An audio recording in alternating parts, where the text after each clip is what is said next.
o meu bom dia de luz, o meu boa tarde de paz, o meu boa noite de prece.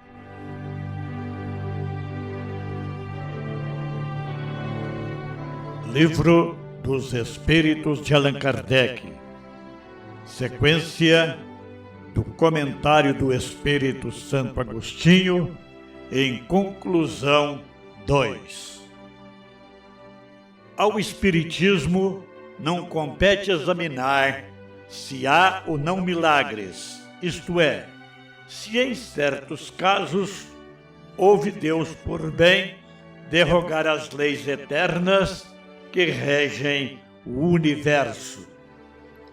Permite, a este respeito, inteira liberdade de crença. Diz e prova que os fenômenos em que se baseia de sobrenaturais só têm a aparência. E parecem tais a algumas pessoas apenas porque são insólitos e diferentes dos fatos conhecidos. Não são, contudo, mais sobrenaturais do que todos os fenômenos cuja explicação a ciência hoje dá e que parecem maravilhosos noutra época. Todos os fenômenos espíritas, sem exceção, resultam de leis gerais.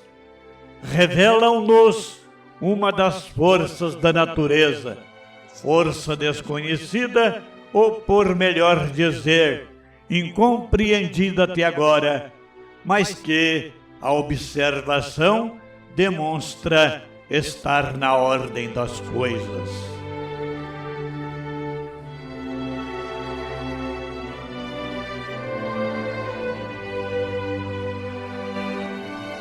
Queridos irmãos e irmãs, que a paz de Deus permaneça conosco.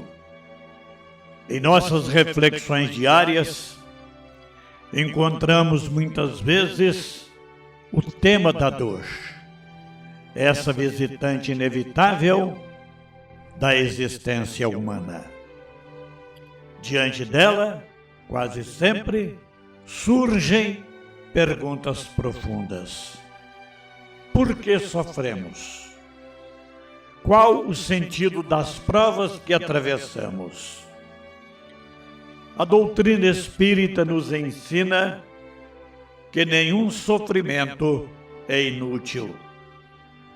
Toda experiência dolorosa pode converter-se em instrumento de crescimento espiritual quando compreendida à luz da imortalidade da alma e das leis divinas do progresso.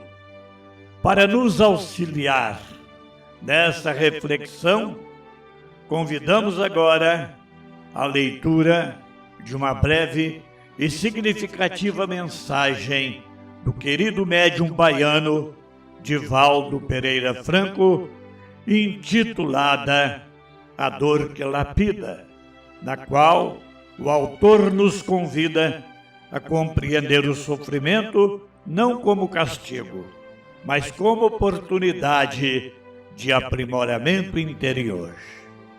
Diz ele em sua mensagem: quando a dor visita, abre-se uma oficina interior onde o espírito se molda. A dor atua como fogo ao metal e lâmina ao touro de madeira. Só após o trabalho surge o brilho.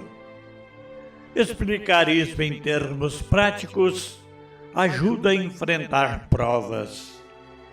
A resignação não deve ser passiva, mas unir acolhimento e ação.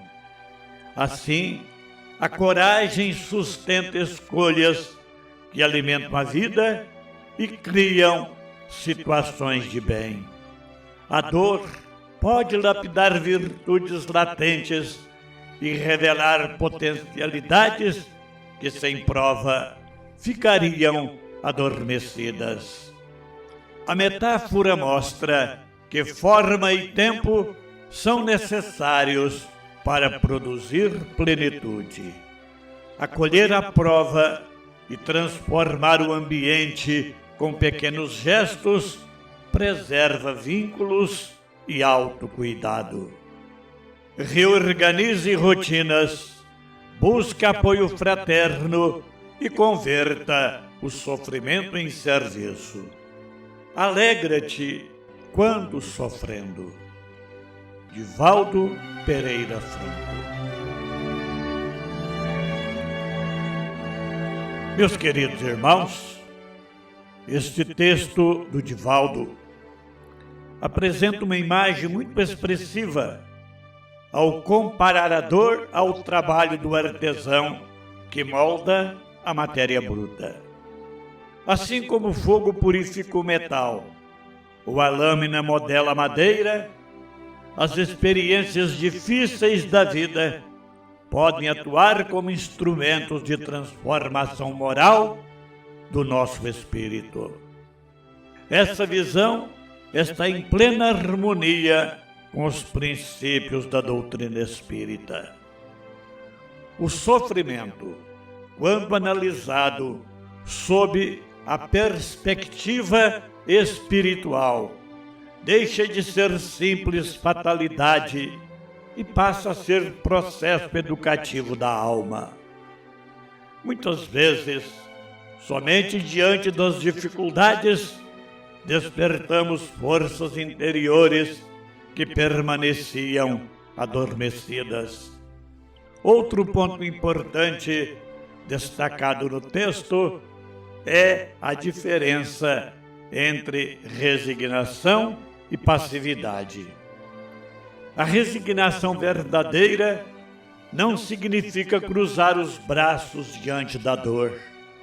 Significa aceitá-la com serenidade, ao mesmo tempo em que buscamos agir, melhorar as circunstâncias e preservar o bem dentro de nós. Por isso, o autor sugere atitudes concretas: reorganizar a vida, procurar o apoio fraterno e transformar o sofrimento em serviço. Quando ajudamos alguém, mesmo estando em luta, nossa própria dor adquire novo significado. A frase final, alegra-te quando sofrendo, não propõe alegria artificial diante da dificuldade. Trata-se de compreender que por trás da prova encontra-se a oportunidade de crescimento espiritual, de fortalecimento da fé e de desenvolvimento das virtudes que nos aproximam de Deus. Assim, a dor deixa de ser apenas peso e passa a ser instrumento de lapidação da alma. Ave Cristo.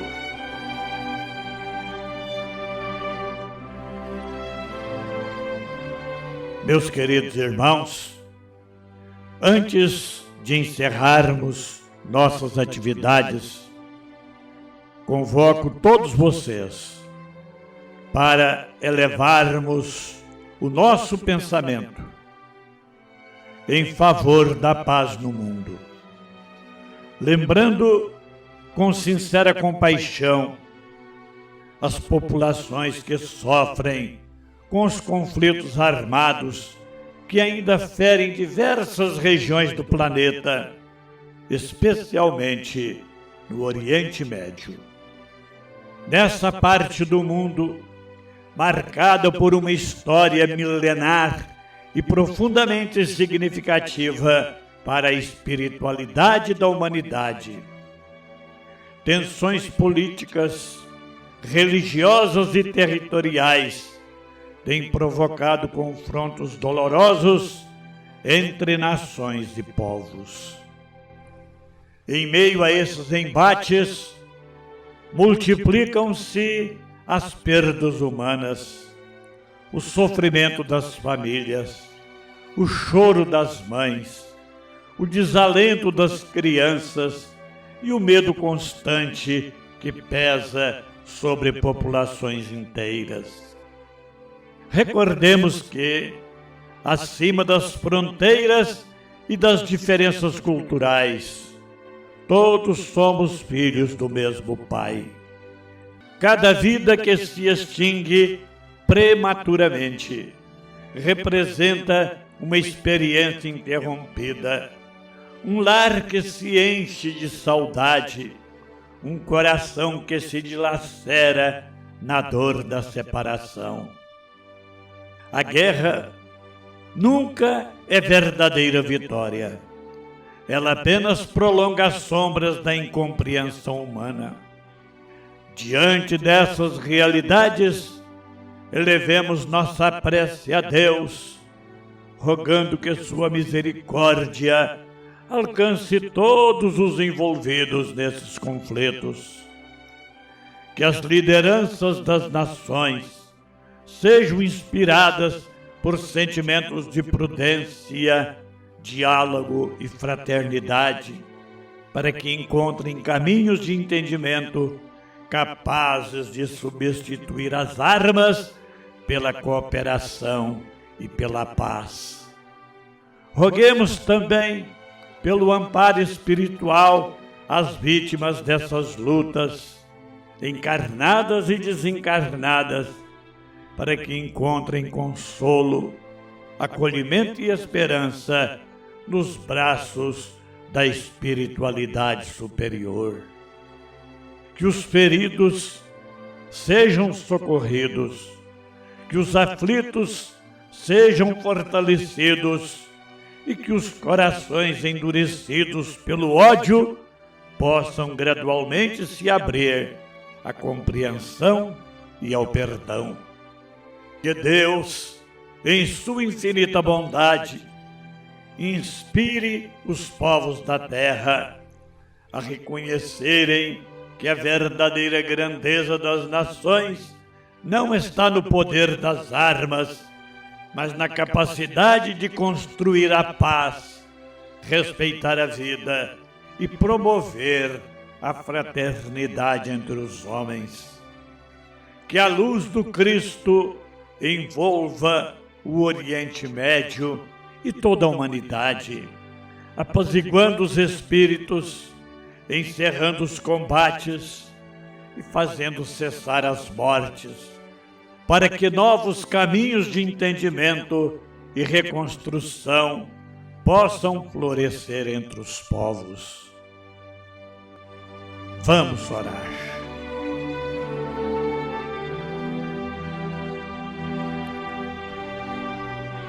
Senhor Deus, Pai de infinita bondade e justiça, agradecemos pela oportunidade deste momento de reflexão e aprendizado. Pedimos que tua luz alcance todos aqueles que atravessam horas de sofrimento, os que choram silenciosamente, os que enfrentam enfermidades, dificuldades morais ou provações familiares.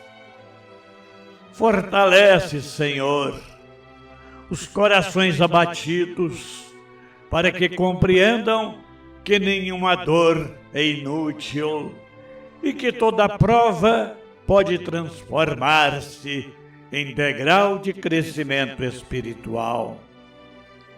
Ampara-nos para que saibamos aceitar as dificuldades com serenidade, trabalhando sempre pelo bem, amparando uns aos outros na caminhada da vida.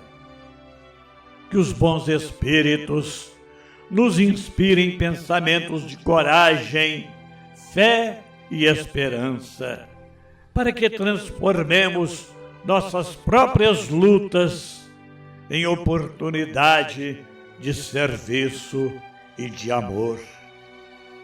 Permanece conosco, Senhor, hoje e sempre, abençoando nossos lares, e todos os que nos acompanham. Assim seja.